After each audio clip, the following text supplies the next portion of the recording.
அமைதி குறைவில என்னை ஒரு மாதிரி பேசுறாங்கப்பா, ஆனா நீங்க விடுதலை, என்னை உயர்த்துகிற தகப்பன் அல்லவா, நீர் உயரமான வாழ்வை தருகிற தகப்பன் அல்லவா, ஒரு வாழ்வை தாங்க தகப்பனே, ஒரு அற்புதத்தை தாங்க. என் பிள்ளை நல்லா படிக்கிறா, ஆனா மனதுல தங்காம மார்க் வரலப்பா, அழுகிறா துடிக்கிறா, என் பிள்ளைக்கு ஒரு விடுதலை, இது இருதயத்தின் நகைப்பினால, உம்முடைய வாய் நகைப்பினால, என் வாய் நகை சந்தோஷமா இந்த மாதம் இந்த குவார்டர்லி எக்ஸாம் முடிஞ்ச மாதத்துல என் மகளுக்கு ஒரு நல்ல மதிப்பெண்கள் தகப்பனே, என்னுடைய உதடுகள் உம்மை துதிக்கணும், கம்பீர சத்தத்தால் பாடணும், என் மகளுக்கு ஒரு அற்புதம் வேணும் தகப்பனே. ஏக்கத்தோடு என் கணவர் என்னை விட்டு கடந்து போயிட்டாங்க, அது ஒரு இருக்க கெட்ட பழக்கம், நான் எப்பொழுதுமே சண்டை போட்டுக்கிட்டு இருக்கேன், இனி என் கணவர்கிட்ட சண்டை போடாம ஒரு அன்பான வாழ்வு எனக்கு வேணும். அர்ப்பணிப்போடு ஒரு சகோதரி ஜெபித்துக் கொண்டிருக்காங்க. ஜெபத்தை கேளுங்கப்பா. அடுத்த அமாவாசை கூட்டத்தில் அந்த அம்மா சாட்சி சொல்லணும்ப்பா.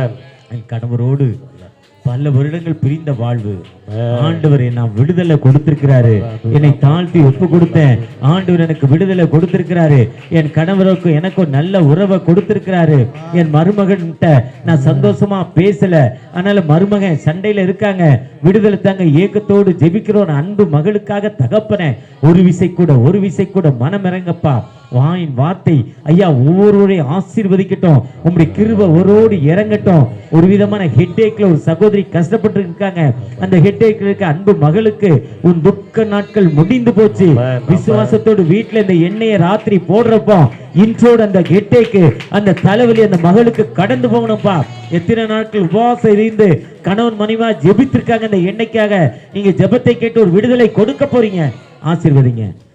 அறுவடை மிகுதியாலோ இல்லை, அன்பரின் கதறல்